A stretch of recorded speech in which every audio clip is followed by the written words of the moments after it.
Hello दोस्तों, और स्वागत है आपका टोटल प्रेप यूपीएससी चैनल में, जिसमें आज मैं आपके लिए लेके आया हूं आज की सारी करंट अफेयर्स का रैपिड राउंडअप। जी हां दोस्तों, the Hindu, Indian express, PIB और भी दूसरी सोर्सेज से वो सारी न्यूज़ जो कि यूपीएससी प्रीलिम्स और इसी तरह के एमसीक्यू बेस्ड एग्जाम्स के लिए रेलिवेंट हैं, इंपॉर्टेंट हैं, और साथ ही साथ स्टैटिक के वो पोर्शंस जो इन न्यूज़ के करंट अफेयर्स में आने की वजह से अब रेलिवेंट हो गए हैं, जिनको ब्रशअप करना, जिनको रिवाइज करना अब आपके लिए इंपॉर्टेंट हो गया है, उन सब पे नज़र डालते हुए आज की सारी करंट अफेयर्स का एक रैपिड रिविजन करते हुए चलिए चलते हैं आज की पहली न्यूज़ पर। उसके पहले मैं आपको बता दूं कि आज नेशनल स्टैटिस्टिक्स डे है। होमर सिम्पसन, द सिम्पसन्स एक अमेरिकन बहुत फेमस सिटकॉम है जिसके बारे में मैक्सिमम लोग आप में से शायद जानते ही होंगे, और नेशनल स्टैटिस्टिक्स डे के लिए उन्हीं से रिलेटेड कार्टून मैंने आज के अपने फ्रंट पेज पर डाला है। आज 29 जून नेशनल स्टैटिस्टिक्स डे है। क्यों आज के दिन ये मनाया जाता है हम अपनी वीडियो में आगे देखेंगे।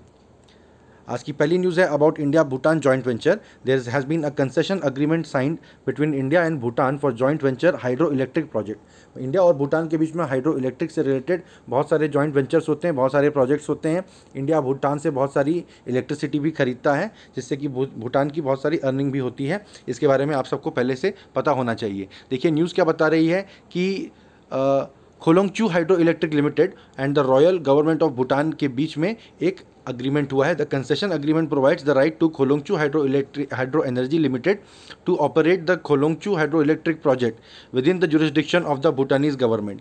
ठीक है, खोलोंगचू हाइड्रो इलेक्ट्रिक प्रोजेक्ट क्या है? तो ये प्रोजेक्ट जो है वो खोलोंगचू रिवर में होगा। देखिए ये रिवर अब इस वजह से न्यूज़ में आने के लिए इंपॉर्टेंट हो गई है। इसके ऊपर आपको देख के, इसकी ज्योग्राफी देख के, इसके नॉर्थ साउथ में और कौन से इंपॉर्टेंट पोजीशंस हैं, किसी अगर ये इंपॉर्टेंट माउंटेन पास किसी दर्रे से होकर के अगर इंडिया में आती है, इंडिया में आती भी है कि नहीं, या किसी इंपॉर्टेंट दर्रे से होकर गुजरती है, तो आपको देख के रखना चाहिए। ठीक है, खोलोंगचू रिवर ईस्टर्न भूटान के किसी डिस्ट्रिक्ट में है। The run of the river hydro electric project. Run of the river hydro electric project क्या होता है? उसमें डैम नहीं बनाया जाता, पानी के बहाव को लेकर ही हाइड्रो इलेक्ट्रिसिटी जनरेट की जाती है। तो ये 600 मेगावाट का होगा और 2025 तक डेवलप करने का हमारा प्लान है। ये जॉइंट वेंचर होगा भूटान के ड्रूक ग्रीन पावर कॉरपोरेशन और इंडिया के सतलुज जल विद्युत निगम लिमिटेड के बीच में। ठीक है, तो जॉइंट वेंचर ये जो हुआ था ड्रूक ग्रीन पावर कॉरपोरेशन और सतलुज जल विद्युत निगम के बीच में, उसका नाम रखा गया था Kholongchhu hydro energy limited. Kholongchhu नदी का नाम है। ठीक है, India Bhutan bilateral hydro power projects जो है बहुत सारे हैं। Construction work at the Kholongchhu hydro electric project will begin. ये 5वां हाइड्रो इलेक्ट्रिक प्रोजेक्ट होगा जो हमारे गवर्नमेंट ऑफ इंडिया और भूटान के बीच में बायलैटरली बनाया जा रहा है। ठीक है, और प्राइम मिनिस्टर नरेंद्र मोदी ने एक मांगडेचू हाइड्रो इलेक्ट्रिक प्रोजेक्ट का उद्घाटन किया था अगस्त 2019 में। तो मांगडेचू हाइड्रो इलेक्ट्रिक प्रोजेक्ट जो है वो 720 मेगावाट का है। द ताला हाइड्रो इलेक्ट्रिक प्रोजेक्ट जो है वो भूटान के साथ हमारा लार्जेस्ट हाइड्रो इलेक्ट्रिक प्रोजेक्ट है, वो 1020 मेगावाट का है। देखिए अगर बहुत ही टफ क्वेश्चन बनाया जाए, यूपीएससी में हर साल 10 से 15 बहुत टफ क्वेश्चन भी आते हैं, अगर किसी के दिमाग में बहुत ही टफ क्वेश्चन बनाने का आइडिया है तो वो बोल सकता है कि इन सारे हाइड्रो इलेक्ट्रिक प्रोजेक्ट्स को, इनके पावर, कितना पावर जनरेट होता है उसके ऑर्डर में असेंडिंग या डिसेंडिंग ऑर्डर में अरेंज करिए। इसमें ये सारे मालेंगचू, ताला और ये आपका खोलोंगचू, इन सब का नाम दे दिया जाएगा।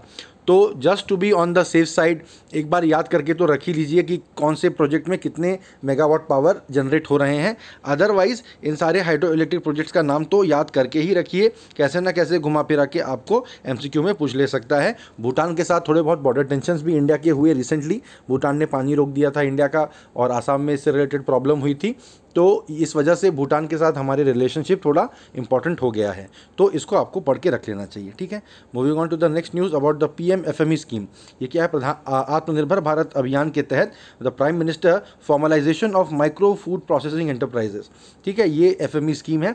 आपको पता है इस तरह के एक्रोनिम बेस्ड जो स्कीम्स होती हैं जिसमें कि नाम से समझ में नहीं आता कि इसका क्या पर्पस हो सकता है, ये बहुत आसानी से यूपीएससी के प्रीलिम्स में आ जाती हैं। तो ये एक ऐसी स्कीम है जिसका कि आपको क्या पर्पस है याद करके रखना चाहिए। ये स्कीम हमारी जो यूनियन फूड प्रोसेसिंग मिनिस्टर हैं हरसिमरत कौर बादल, उन्होंने इनॉग्रेट किया था। ठीक है, तो the scheme was approved by the union cabinet. ये स्कीम 9 लाख स्किल्ड और सेमी स्किल्ड एम्प्लॉयमेंट जनरेट करेगी। देखिए आत्मनिर्भर भारत अभियान के तहत अभी रिसेंटली जो अर्बन मजदूरों की जॉब चली गई है उनके लिए जॉब्स वापस से जनरेट करने की योजना चल रही है। उसी के तहत आप देख सकते हैं कि 9 लाख स्किल्ड और सेमी स्किल्ड वर्कर्स के लिए इसमें जॉब जनरेट होगी। 35,000 करोड़ रुपए का इन्वेस्टमेंट इसमें जनरेट किया जाएगा। 8 lakh micro food processing unit देश भर में इससे लाभान्वित होंगे। ठीक है, देखिए 8 lakh micro food processing unit बनेंगे होंगे और 9 लाख लोगों को एम्प्लॉयमेंट मिलेगी। तो objective of the scheme is to support local unorganised food processing units in the country. ठीक है, support in the form of finances, strengthening capabilities of support system, increase in revenue targets in tribal districts focusing on minor produce etcetera. ये जो छोटे छोटे आचार और पापड़ type के उद्योग होते हैं उनसे उन्हीं को हेल्प करने के लिए देखिए इस तरह की स्कीम लॉन्च की गई है। ये टोटल एक्सपेंडिचर जो स्कीम का होगा वो 10,000 करोड़ रुपए का होगा। ये स्कीम अगले 5 सालों में इंप्लीमेंट की जाएगी। Centre and state governments will share the expenditure in the ratio of 60-40। ये देखिए ये इंपॉर्टेंट पॉइंट है, ये आपको क्वेश्चन पूछ सकता है, कैसे आ सकता है कि which of the following is true about the PMFME scheme. तो उसमें कुछ पॉइंट्स रहेंगे कि it is related to formalisation of the micro food processing industry units and it is suppose to generate this much revenue, it is suppose to generate these many employments. और अगर ऐसा कोई एक पॉइंट दे दिया कि ये पूरा सेंट्रल गवर्नमेंट ही इसका खर्च उठाने वाली है या पूरा स्टेट गवर्नमेंट खर्च उठाने वाली है, या ज़्यादा टफ कर दिया तो बोल दिया कि 50-50 सेंटर और स्टेट दोनों आपस में डिवाइड करेंगे, तो देखिए दैट इज़ इनकरेक्ट। सेंटर और स्टेट 60-40 के रेशियो में इसका खर्च उठाएंगे।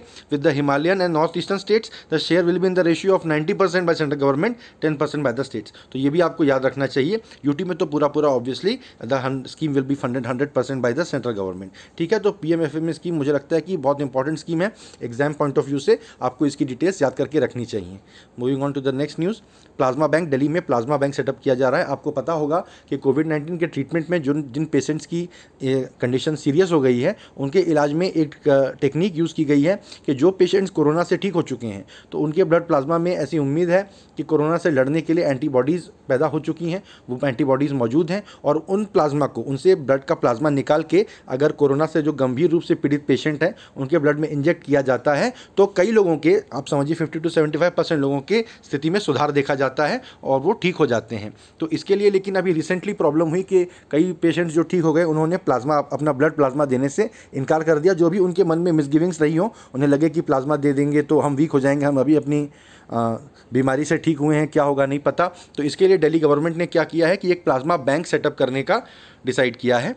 और यहाँ पर लोकनायक जयप्रकाश नारायण अस्पताल, लोकनायक जयप्रकाश नारायण कौन है आप सबको पता होना चाहिए। इमरजेंसी और आज़ादी की मूवमेंट से रिलेटेड उनका बहुत महत्वपूर्ण योगदान रहा है भारत में, तो उनसे रिलेटेड क्वेश्चन कभी भी पूछे जा सकते हैं वैसे भी। बाकी दिल्ली में उनके नाम से एक अस्पताल है जहाँ पर 35 people had been administered with plasma therapy, out of which 34 have survived.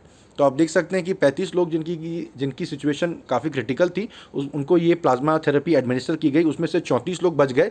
तो देखिए बहुत ज़्यादा इसका सर्वाइवल रेट है, तो इसी के लिए ये प्लाज्मा बैंक इस्टेब्लिश किया जा रहा है। ठीक है, moving on to the next news, Jaganna colonies. Jaganna schemes के बारे में पहले भी मैंने आपको बताया है कि ये जो जगन जी हैं जो तेलंगाना के जो चीफ मिनिस्टर हैं YSR, जगन्ना कॉलोनीज इस तरह के प्रोजेक्ट वो बना रहे हैं। Jaganna colonies is part of the state government's Navaratnalu पेडनलदरई की Illu house for all the poor program. ठीक है, ये नाम खैर अब मुझे नहीं लगता आपको ये तेलुगु वाले नाम कोई पूछेगा, लेकिन जगन्ना नाम से ही आपको समझना चाहिए कि जगन अन्ना जो हैं ये उनके द्वारा स्थापित ये स्कीम है। अब ये कॉलोनीज़ की प्रोजेक्ट क्या है, देखिए कॉलोनीज़ बना रहे हैं तो जाहिर बात है कि जो होमलेस हैं उन लोगों के लिए घर बनाया जाएगा। For the land acquisition of the colonies the state government will beer around ₹10,000 to ₹11,000 crore, 10 से 11,000 करोड़ रुपए का देखिए इसमें इन्वेस्टमेंट है। The house sites will be provided at ₹1 to the selected white ration card beneficiaries. White ration card beneficiaries को दिया जाएगा। ये एक इंपॉर्टेंट पॉइंट है, आपसे एग्जाम में अगर पूछा जाए कि ये किसके लिए इंटेंडेड है। The total expenditure of the project including the share of the central government is estimated at ₹50,000 crore, 50,000 crore रुपए की लागत पे ये प्रोजेक्ट बनाया जा रहा है। The project will be implemented in 2 phases with 15 lakh houses being constructed. 2 phase में 15 लाख घर बनाए जाएंगे। In each phase construction for the first phase will begin on 28th August this year, while the second phase construction will begin from August 2021. All necessary facilities will be provided in the colonies such as water, connecting roads, electricity, etc. तो देखिए lower income group जो होते हैं LIG houses जिनको बोला जाता है उन्हीं के लिए ये घर बनाए जा रहे हैं जो वाइट राशन कार्ड होल्डर्स हैं।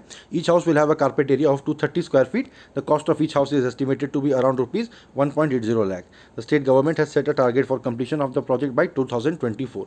ठीक है, moving on to the next news, kill corona. Madhya Pradesh सरकार ने किल कोरोना कैंपेन चलाया है, जिसके तहत वो स्टेट से कोरोना को खत्म कर देना चाहते हैं। तो इसमें क्या बताया जा रहा है, campaign will double the covid testing capacity from 4000 पर 10 लाख पीपल टू 8000 पर 10 lakh people in the state. जो अभी हर 10 लाख में 4000 लोगों का टेस्ट किया जा रहा है, उसको डबल करके हर 10 लाख में 8000 लोगों का टेस्ट किया जाएगा एमपी गवर्नमेंट के द्वारा। ये किल कोरोना कैंपेन जो है वो 15 दिन के लिए कंडक्ट की जाएगी across the state through a door to door survey. ठीक है, अब इन 15 दिनों में 2.5 लाख कोविड-19 टेस्ट कंडक्ट किए जाएंगे। The target will be to collect and test 15 to 20,000 samples on a daily basis. ठीक है, कोविड-19 इन मध्य प्रदेश क्या है कि the recovery rate in Madhya Pradesh is 77% as of 28 June 2020। This is significantly higher than the national recovery rate that is 58.1% as of 29 June. Madhya Pradesh as a total of 13,186 कोविड-19 positive cases. तो देखिए मध्य प्रदेश में काफ़ी कोरोना के केसेस हैं, पर मध्य प्रदेश में रिकवरी रेट भी काफ़ी हाई है और aggressively going on the front foot. MP के जो गवर्नमेंट है, शिवराज सिंह चौहान गवर्नमेंट है, वो चाहती है कि हम अग्रेसिवली आगे बढ़ के डोर टू डोर कैंपेन करके खुद ही घर घर जाके सैंपल कलेक्ट करें और इस प्रॉब्लम को जड़ से ख़त्म करें। किल कोरोना कैंपेन उन्होंने चलाया है, मतलब वो वेट ना करें कि पेशेंट अस्पतालों तक पहुँचे, इसके पहले ही वो लोगों के घरों तक जाएंगे और उनसे सैंपल कलेक्ट करके टेस्ट करेंगे कि किस किस को कोरोना है। ठीक है, तो ये किल कोरोना कैंपेन है, बहुत आसानी से एमसीक्यू आ जाएगा किसी भी एग्जाम में। यूपीएससी में भी आ सकता है कि किल कोरोना कैंपेन कौन से स्टेट ने चलाया था, तो मध्य प्रदेश स्टेट ने चलाया था। ठीक है, moving on to the next news. ये एक इंटरनेशनल न्यूज़ है। लजारू चक्वेरा जो कि मलावी नाम के देश के राष्ट्रपति चुने गए हैं। ठीक है, इसके चांसेस, इस तरह के छोटे छोटे देशों से रिलेटेड क्वेश्चन कम ही आते हैं, लेकिन ये उस तरह के क्वेश्चन बनते हैं जो कि बहुत कम लोग आंसर कर पाएंगे। ठीक है, ऐसे ऐसे कुछ कुछ क्वेश्चन आ जाते हैं जो कि बहुत ही कम लोगों को जिनकी जानकारी होगी ऐसा एक्सपेक्टेड है, क्योंकि जैसा कि मैंने बताया 10 से 15% क्वेश्चन हर एग्जाम में टफ सेट किए जाते हैं। ठीक है, तो उसमें ये क्वेश्चन आ सकता है, एक बार पढ़ लेंगे, नाम ही ऐसा यूनिक है इनका कि एक बार पढ़ लेंगे आपको हमेशा के लिए याद रहेगा, इसको जान के रखने में कोई हर्ज नहीं है। मलावी एक देश है, वहाँ पर राष्ट्रपति पद का चुनाव हुआ था। ऐसे इल्ज़ाम लगाए गए कि इन चुनावों में धांधली की गई है सरकार के द्वारा। तो कॉन्स्टिट्यूशनल कोर्ट ऑफ मलावी, वहाँ पे एक कॉन्स्टिट्यूशनल कोर्ट है, जैसे शायद हमारे यहाँ सुप्रीम कोर्ट है, उसी तरह की वहाँ पे कॉन्स्टिट्यूशनल कोर्ट होगी। तो उसने कह दिया कि हाँ, इस चुनाव में ऐसी इरेगुलरिटीज़ हुई थी कि इनकी नतीजों को हम खारिज करते हैं, और इसकी वजह से, उस फैसले की वजह से लाजारस चक्वेरा जो है वहाँ के नए राष्ट्रपति बन गए। ठीक है, लाजारस चक्वेरा जो है उनको 59.34% of the total valid votes मिले थे, और 2019 प्रेसिडेंशियल इलेक्शन विनर, इनके पहले जो धांधली वाले चुनाव में जो जीते थे पीटर मुथारिका, उनको 39.92% of the total valid votes मिले। देखिए उन्हें कम वोट मिले थे, लेकिन उसमें उनको ही विजेता घोषित कर दिया गया था एक धांधली के द्वारा। तो ये second incidence of annulment of election है in the Africa continent in the last 4 years. इसके पहले अगस्त 2017 में केन्या का भी राष्ट्रपति चुनाव इसी तरह से वहाँ की सुप्रीम कोर्ट ने नल एंड वॉइड डिक्लेयर कर दिया था, खारिज कर दिया गया था। देखिए बैकग्राउंड क्या बताया जा रहा है कि ये जो इलेक्शन रिजल्ट था, इनको क्रिटिसाइज किया गया था opposition parties of Malawi, and they called the election as the Tipp Ex election. Tipp Ex is a popular correction fluid, जैसे हमारे यहाँ पे वाइटनर होता है उसी तरह का मान के चलिए। तो opposition parties claim that the correction fluid Tipp Ex was used for tampering the votes, यानी वाइटनर यूज करके वोट्स के साथ टेम्पर किया गया था। इन एलिगेशंस की वजह से कॉन्स्टिट्यूशनल कोर्ट ऑफ मलावी ने देखा कि इन चुनावों में सही में धांधली हुई है और वोटर टैंपरिंग के एविडेंस उनको पाए गए।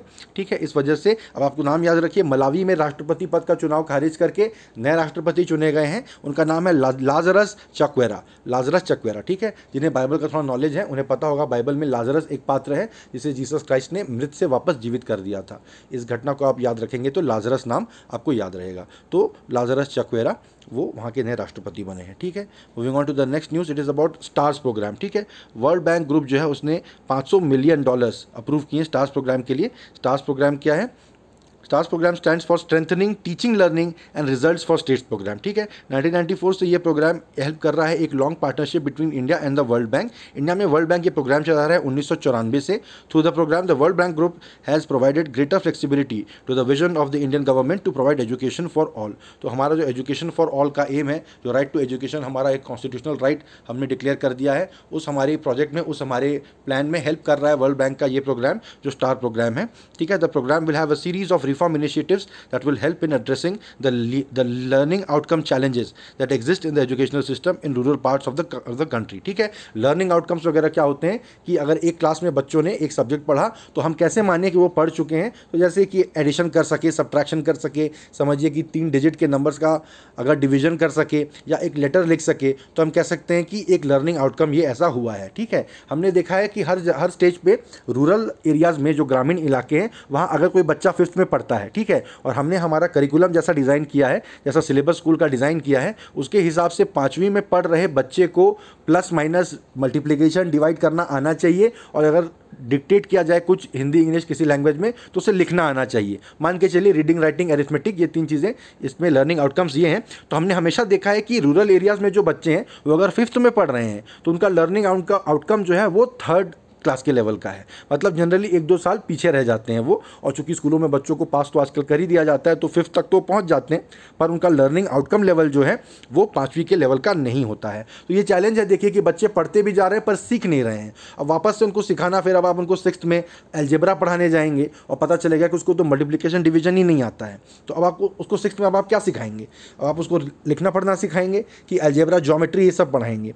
तो ये इस तरह के चैलेंजेस हैं जिसके लिए गवर्नमेंट को सप्लीमेंट्री प्रोग्राम्स चलाने पड़ते हैं, जो कि स्कूल एजुकेशन के साथ साथ जो लर्निंग आउटकम्स में डेफिशिएंसी रह गई है पीछे से, उसमें उसको सप्लीमेंट्री एड देना पड़ता है। इसके लिए ऑब्वियसली रूरल एरियाज़ में कितने दूर दूर में छोटे छोटे स्कूल्स हैं कितने सारे, तो उसमें हमको बहुत ज़्यादा पैसे की ज़रूरत पड़ेगी इस तरह के प्रोग्राम्स चलाने के लिए। तो देखिए वर्ल्ड बैंक इस तरह के प्रोग्राम्स में हेल्प कर रहा है। उसने एक नया $500 मिलियन का उसने लोन सैंक्शन किया है, ठीक है।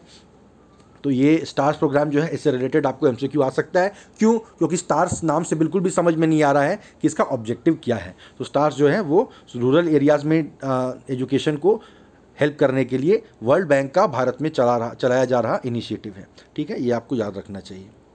Moving on to the next news, जो कि मैंने एकदम स्टार्टिंग में आपको बताया था, आज नेशनल स्टैटिस्टिक्स डे है, ठीक है। स्टैटिस्टिक्स की इंडिया में एक बहुत इंटरेस्टिंग हिस्ट्री रही है। जब इंडिया नया नया आज़ाद हुआ था तब हमारा स्टैटिस्टिक्स का एक काफ़ी अच्छा इस्टेब्लिश्ड बेस तो था, जो कि अंग्रेज़ों ने इस्टेब्लिश करके गए थे। लेकिन उसके बाद भी बहुत बड़े बड़े स्टॉलवार्ड्स हमारे देश में स्टैटिस्टिशियंस हुए हैं, जो अर्ली पायोनियर्स रहे हैं, जिन्होंने हमारे देश में स्टैटिस्टिकल एनालिसिस का, स्टैटिस्टिकल डेटा गैदरिंग वगैरह का एक फ्रेमवर्क इस्टेब्लिश किया है। अभी कुछ ही दिन पहले एक बहुत ही फेमस इकोनॉमिस्ट जिन्होंने इकोनॉमिक पॉलिसी में स्टैटिस्टिक्स के इंपॉर्टेंस को इस्टेब्लिश किया था, उनकी डेथ हुई थी। उस पर मैंने वीडियो बनाया था, आपको याद होगा। अगर आपको याद नहीं है तो important Indian economist who died in this month, ऐसा करके आप गूगल करके उनका नाम गूगल कर सकते हैं और मेरी वो वीडियो जाके चेक कर सकते हैं, जिसमें कि आपको उनका डिटेल मिल जाएगा, ठीक है। आज देखिए स्टैटिस्टिक्स डे में 29 जून जो हमने चूज़ किया है वो इसलिए चूज़ किया है क्योंकि इंडिया में सबसे बड़े जो ओरिजिनल स्टैटिस्टिक्स के पायोनियर हैं प्रोफेसर प्रशांत चंद्र महालानोबिस इनका नाम है। थोड़ा यूनिक सा नाम है, देखिए महालानोबिस यूनिक है इसलिए आपको याद भी रहेगा,